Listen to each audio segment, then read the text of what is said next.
What's up, y'all? It is day 13 of Mel's Competition Chronicles, and as always, I truly appreciate you joining me. If you're new to my channel, I am talking about the good, the bad, and the ugly of prepping for a bikini competition, and I want all women and all people to know that you can step on the stage at any age. I turned 50 in November and I will be competing for the first time. And today I want to talk about something that nobody really wants to talk about. And almost everyone experiences it in prep. And we're talking about poop. Yep, we're going there.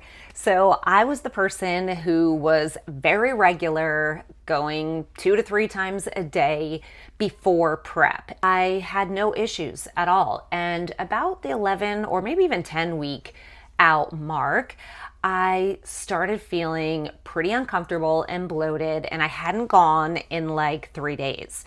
And it was progress photo time, check-in time. So I reached out to my coach and I was like, photos are gonna look a little bit different today. I'm feeling pretty uncomfortable. Haven't been to the bathroom in like 3 days. And he was like, oh, okay. Well, yeah, it's pretty normal. I was like, oh, okay. And obviously, I never really thought about the science behind it, but it makes sense. But nobody really talks about it. So it wasn't something I was expecting. So when it started happening, I was like, something's wrong. But my coach said, it's pretty common in prep. It happens quite a bit. So the first time it happened, I got a little smooth move tea and everything moved and everything worked out. But when I talked to my coach today, because I was still experiencing the same thing, and it's honestly happening all the time now, like it's just normal for me for like 2 or 3 days. I told him today, another check-in day, that I was probably going to get some tea because I'm on travel and I have some at home, but not here.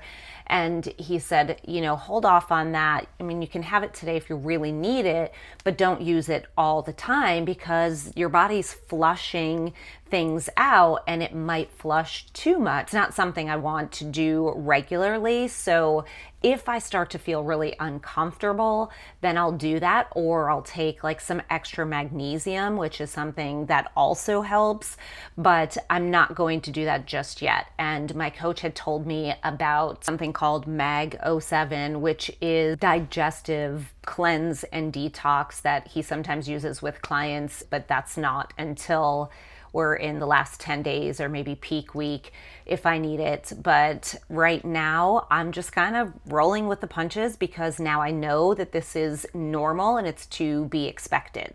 For some women, just increasing your water helps, or taking some extra steps like going for a little bit of a walk. But honestly, for me, I'm already at 4 liters of water, so I'm not going to add water.